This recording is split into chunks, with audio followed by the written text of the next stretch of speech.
Well, good evening, friends. Mark Holmes here, and as always, I want to thank you all for watching, commenting, subscribing, and being part of the Joe Boo Sports Report. Without you guys, as well as you ladies, you know that this literally does not work.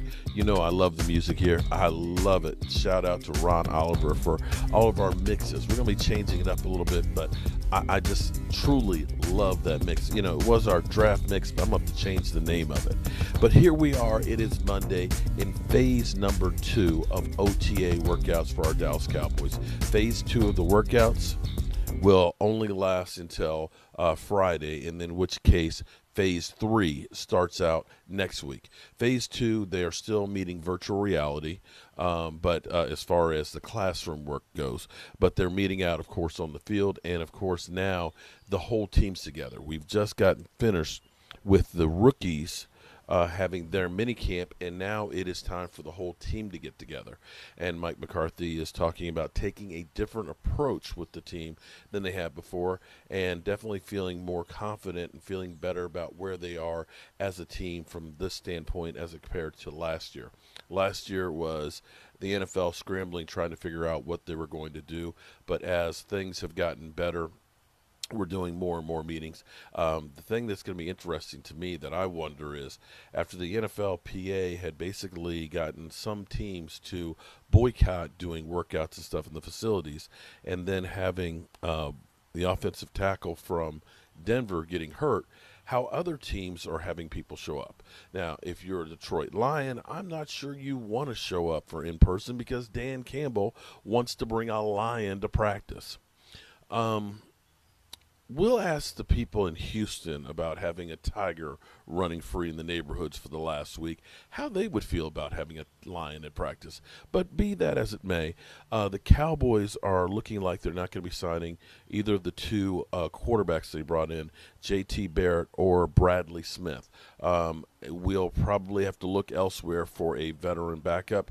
We do have Double G on the roster as well as Ben DiNucci, but that's not a whole lot of experience, although I think Double G, with the one start that he had, gave you a little bit of sign of hope. In fact, I wanted to see Double G play a little bit more than I did Andy Dalton.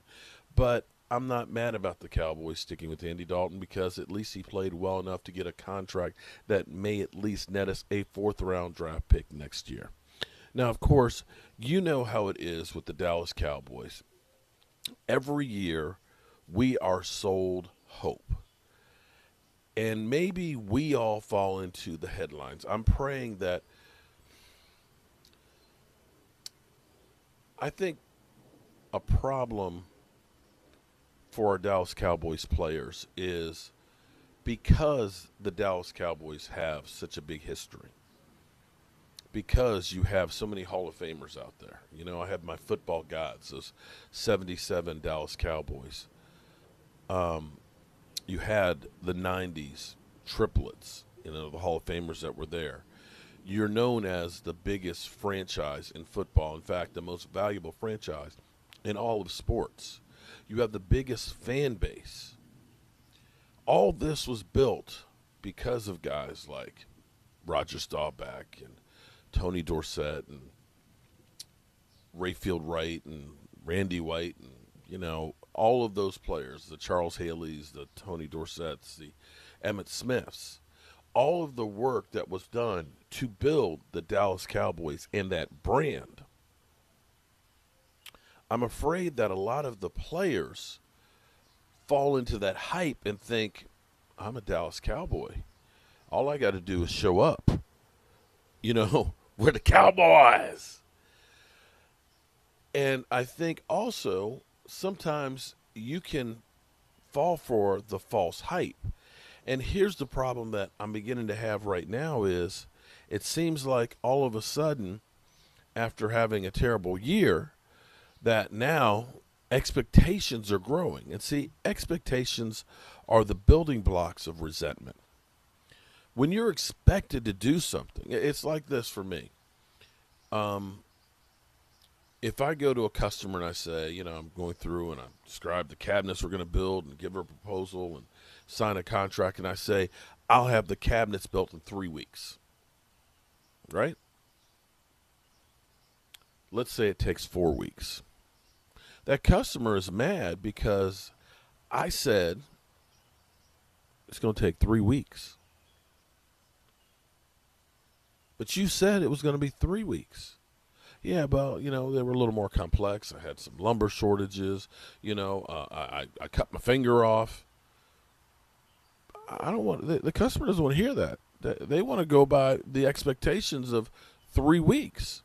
Now, I've gone through and I've said it's going to take 4 weeks for me to build your cabinets. And I call them up and say, we got the cabinets done a week early. Now I'm a hero.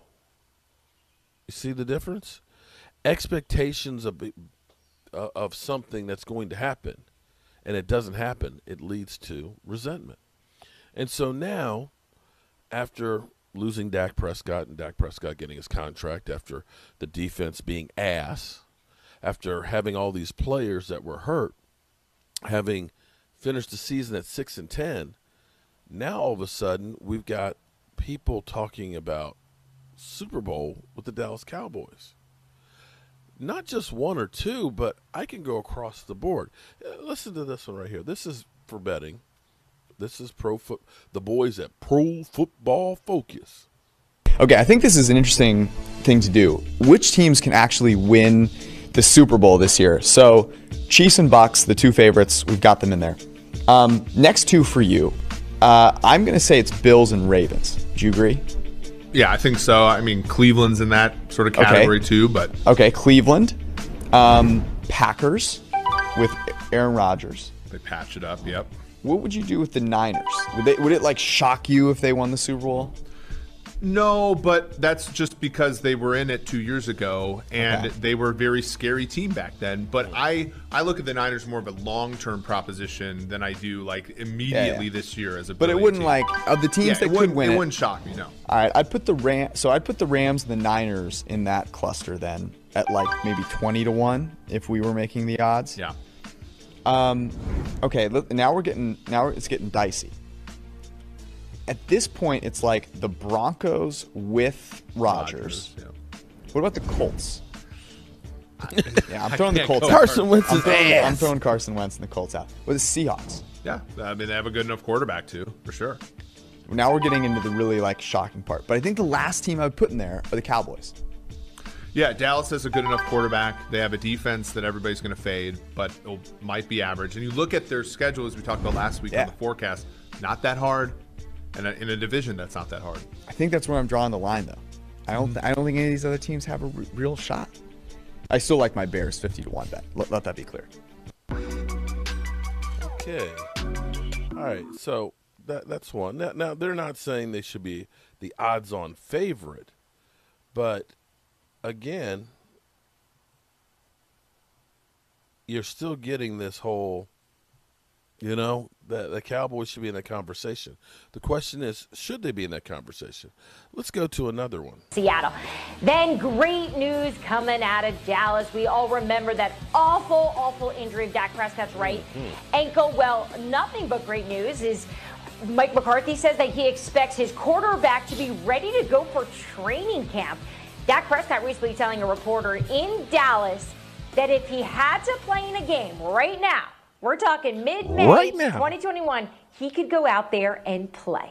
All right, so that is obviously outstanding news for the Cowboys. But all morning we've been saying there's other great news for the Dallas Cowboys, and it looks like this. Bear in mind, they opened the season at Tampa on a Thursday night. That's a tough spot. But look at the schedule they have coming out of that game. That is a cake Find schedule. a team with a winning record. Spoiler alert, you can't. There's not a team on your screen that had a winning record a year ago that they will be staring at until you get all the way to week 11. So with that thought in mind, with what looks like a favorable schedule in the early part of the season, my favorite former Cowboy, the big swagoo Marcus Spears, what are we expecting from the Dallas Cowboys this season? to win the division and go to the playoffs. I mean, that's what I expect. I think a lot of people expect it in this division, and I get it. The Washington football team could be better with Fitzpatrick. I don't know why everybody thinks that he's going to ascend to some superstar quarterback this year. I know what you're going to say. Well, the defense is good enough. The defense wasn't good enough to beat Tampa last year in the playoffs, so you're going to need some offense. You're going to need to score some points. The other part of that is the New York Giants could be sneaky good, but Daniel Jones is their quarterback, which gives me pause on everything about what the Giants could do. The Dallas Cowboys has Dak. We got reports that Dak is doing well. I have personal reports that Dak is doing well and is ahead of schedule. And I believe that this defense will be a lot better based on the things that I'm hearing as well. So I look forward to seeing the Dallas win the NFC East division and go to the playoffs. And then Greeny will come on here talking about, yeah, guys, I just missed on the Washington football team winning the division. Oh, no, I don't think so. I'm not the least bit worried about that. Schedule or no schedule. Dominique, you look at that run. What do you think?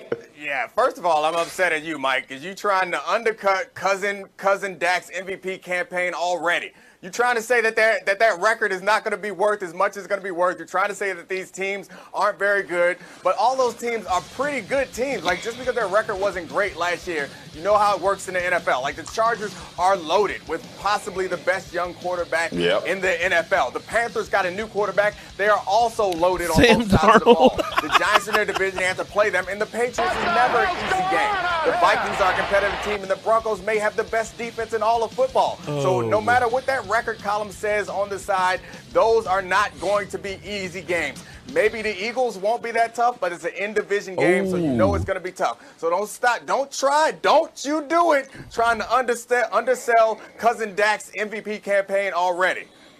Look, we got him his money. We're all good with that, okay? We've done our job. Diana, what do you... Diana all of a sudden has become the TVU app signal, which is my sign that it's time to remind you that Monday Night Baseball is coming your way tonight here on ESPN.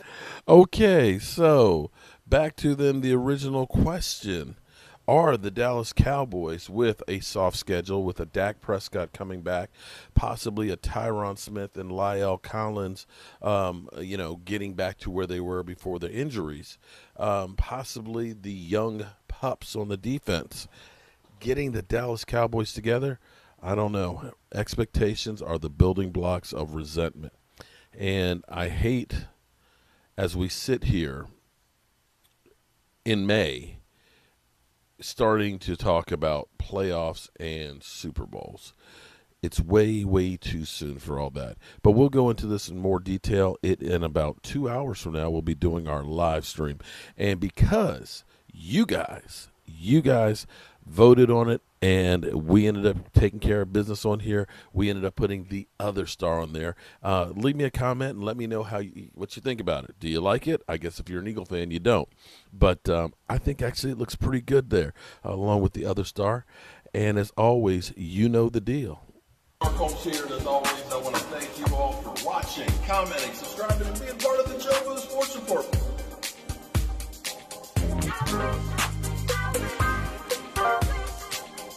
You did one hell of a job, and the only thing else I got to say is